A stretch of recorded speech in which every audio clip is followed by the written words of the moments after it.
And welcome back to the Murdy Creative Co podcast. I'm your host, Colin Murdy, and today's topic is how I journal.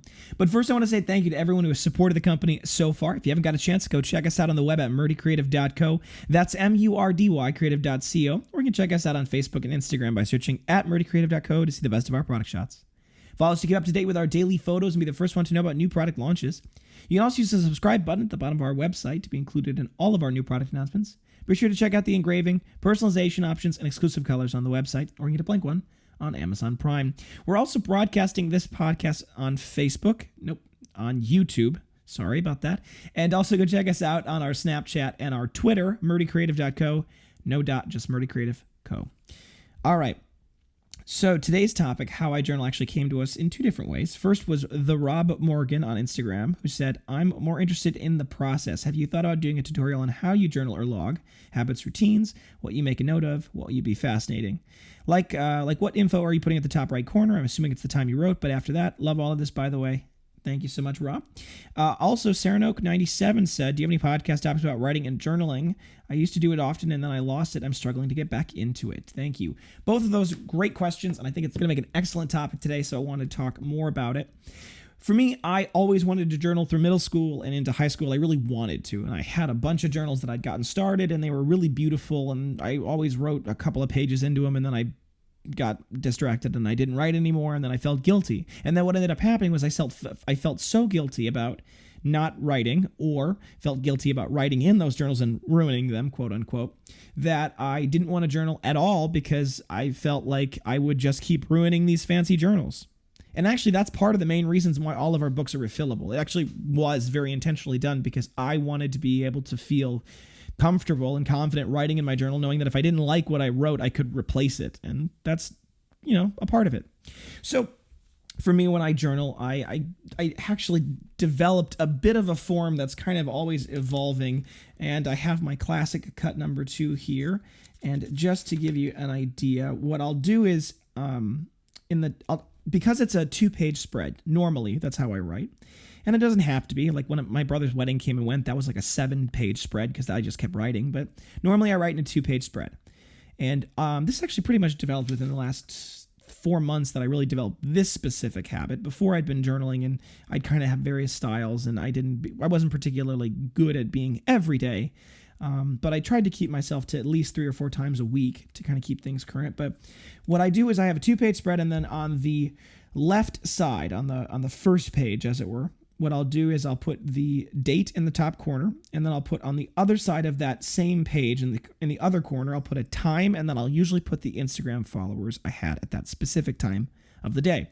And part of the reason I started doing this when I started doing it in January was because our Instagram following was growing, but I had no idea how fast because Instagram doesn't give you those kinds of metrics, and I didn't really have any other tools at the time to kind of track how we were growing. So I actually wrote down just how many followers we had at the time, and I kind of have kept that going, as it were.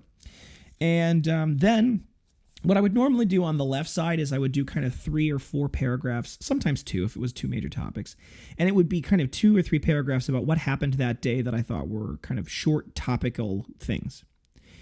And they were normally kind of usually something, the first paragraph was something about my mood or the weather or kind of the real physical world that I was living in or what was stressing me out. And then the next 2 paragraphs would be potentially things like ideas or other things that I thought were things we should move on, action items, things that I thought would be good ideas that I could play through and kind of see what the thought process was. And then I would devote the entire right-hand side of the page or the right page, I should say, to a specific topic, one big thing that I was working on. Think it like website design. That was a whole, what did I want it to look like? What did I want it to have? What were the features we were talking about? Another one I talked about, what I did was the membership program that we're still working on. The brand ambassador program that we're still working on, things that are bigger topics that are ideas that I haven't really fully thought through or things that I want to kind of try or I'm not sure about. And so for me, that style has really kind of cemented, and it's been a pretty good one, and I've continued to do it. And I think an important thing for me was really not holding myself to journaling every day. I think a lot of people feel guilty when they don't journal every day, and I think it's a personal thing. At some level, you're keeping this journal for your own personal reasons, but still, people feel that way. I actually didn't journal at all from the middle of last September through like till December or even later than that. I actually kind of got back into it in January. So there was like 3 months, and it was an important 3 months actually in our company's history that I didn't really journal. And I actually look back on that with a lot of sadness because I really wish I would have journaled, because there's a lot of things that change so fast and you just don't realize they change. And that kind of goes back to the point of why I journal. And initially, as I've talked about before, it was because I wanted to tell my brother what was happening, but this was before text and email was really prevalent. So I had to write it down, and I had to write down what was happening, and I tried to write down like the circumstances that surrounded it. And so actually I didn't realize that, but that's kind of an important part of my style, because when I write in my journal, I write as if someone's going to read it in the future who might not know everything I know. So, and what I mean by that is like, if I'll mention somebody specific, right? You know, and I'll do a little bit of backstory about them too at the same time. So if I say something like, I went to Evan's house to, you know, play D&D with my friends, right? Like what I'd say is, you know, I went to Evan's house, who's one of my good friends from college and has been a big partner in our projects, right? Like I'll give them a little bit of an adjective or a descriptor, just because to some extent, I might not remember in 40 years who these people were, but more importantly, if someone were to ever read these after me, it might be an important piece of the puzzle, right? You just random names with no context doesn't give people a lot of perception into the reality of the situation. So that's what I wanted to do when I do descriptors like that. When I kind of in my head, I guess, when I think about what my journal's purpose is, for me, it's kind of twofold. One, it's to tell the story and to tell it in an honest way.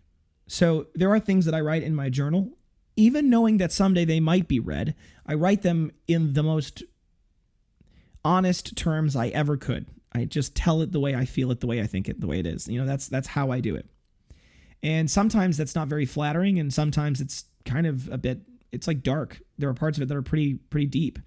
And I'm sure that somebody reading it in the future is going to look back at those and go, wow, maybe I wouldn't have left that in my journal. But for me, I'd rather write the truth as I see it in the words I can of the reality of the situation right now.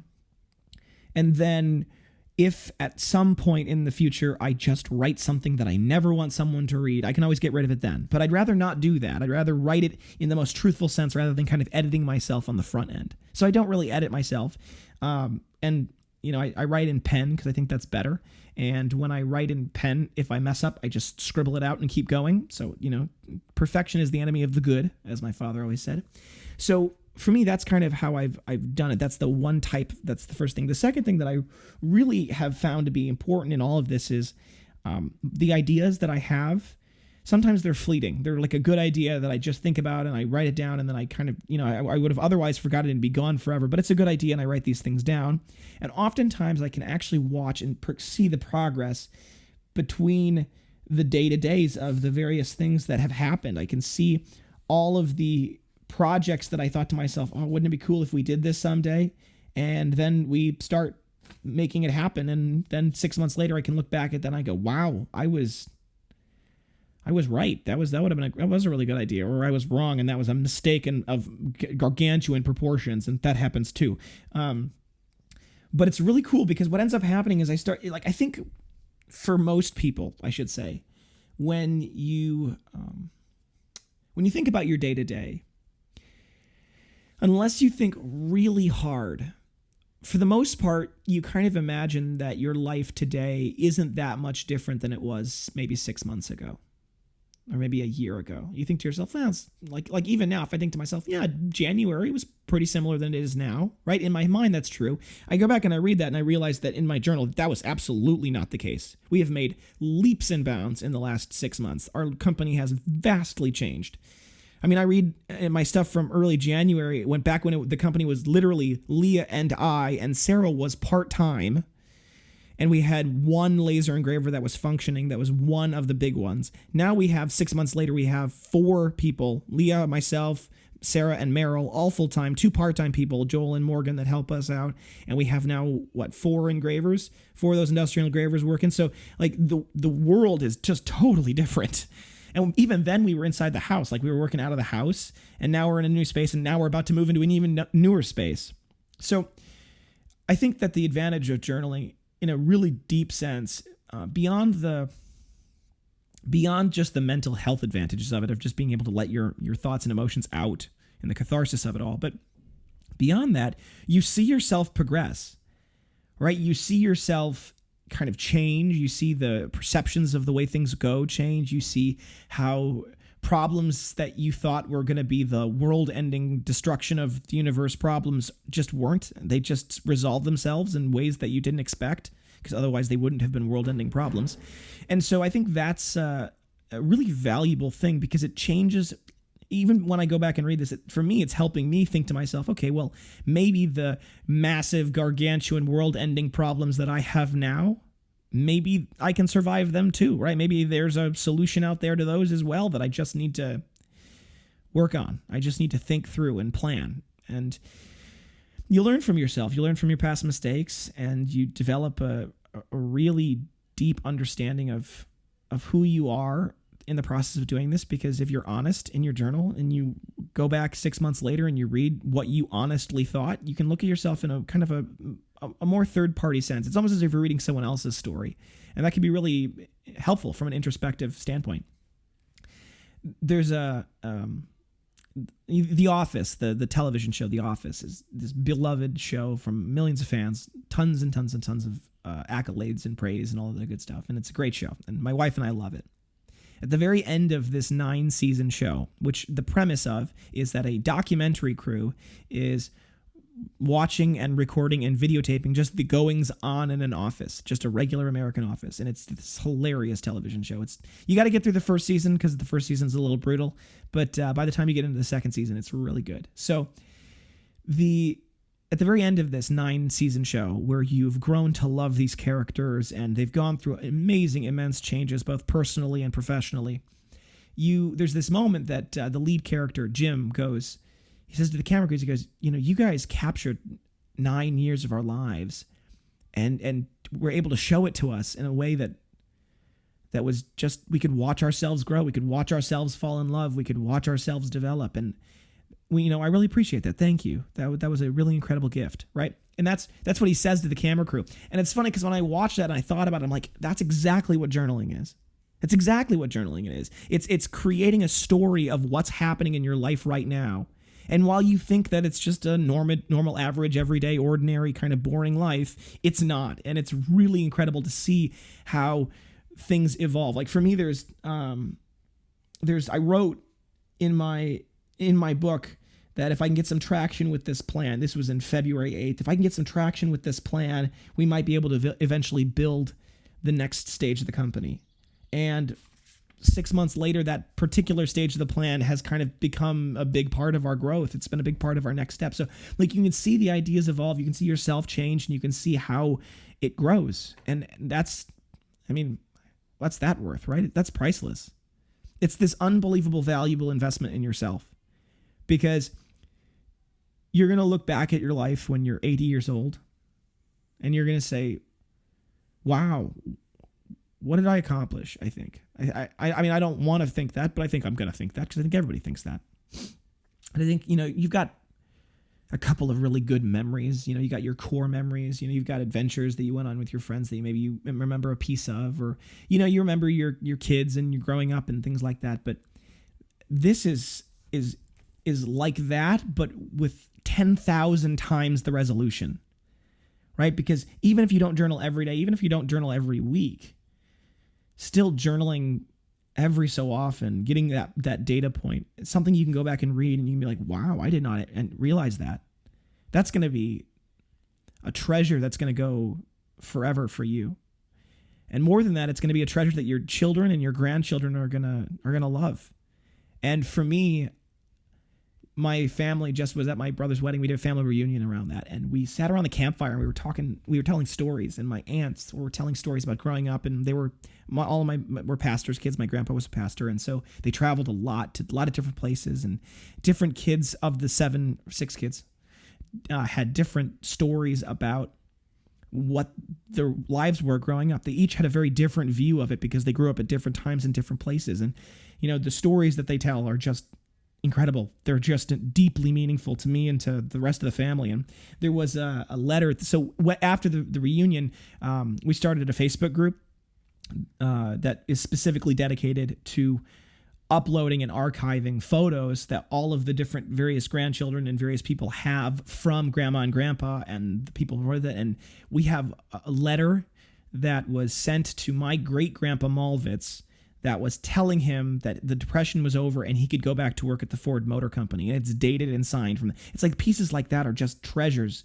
And, it's fun for me to think that maybe this journal that I'm writing right now in 100 years, 200 years from now is going to be a treasure that my great-great-grandchildren are going to read and go, wow, what an incredible thing that he was going through. What an incredible view on the world that he was at that time. And that's not what I think about every time I journal. No, that's not what I think about every time I journal. But it is the thing I think about every so often when I look back at my journaling. So I would encourage each and every one of you to find a journal and begin the process. And it's not going to be perfect, and it's not going to be, there's no good solution or formula to do it right, but just do it for you. Do it the way you want. Tell your story. Tell your day. Tell what you're feeling. Tell what's happening. And I think you'll be amazed at what you find. And if you're looking for a journal, I happen to know a guy. All right, folks, thanks for tuning in today.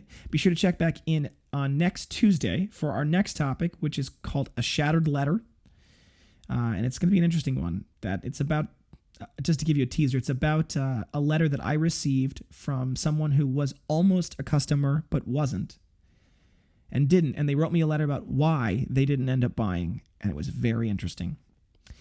So don't forget to check that subscribe button below to be sure to get the latest podcast right away. You can also watch this on YouTube, Murdy Creative Co on YouTube.co on YouTube. Not sure. If you have any questions or concerns about your leather binder, journal, or folio, please feel free to contact us on the main page of our website at murdycreative.co, or you can contact us via Instagram and Facebook. You can text, email, call, direct message, all the usuals. I'll do my best to get back to you as soon as possible, but I do appreciate patience. If you haven't already, go follow us on Snapchat and Twitter, Murdy Creative Co. No dot, Murdy Creative Co. Snapchat and Twitter. We do a lot of cool behind-the-scenes stuff, and I'm doing my best to kind of keep those platforms really interesting, so go check that out. If you think we deserve it, a good review can go a long way to help us grow our new community. Both our podcast review on whatever platform you're listening to or whatever you're watching on, podcast review, but then also the review of our product, if you own one or purchased one, on our Facebook. So go check that out. You can leave a review. It's super helpful for us. Word of mouth is still the best form of advertising, so please tell your friends as well.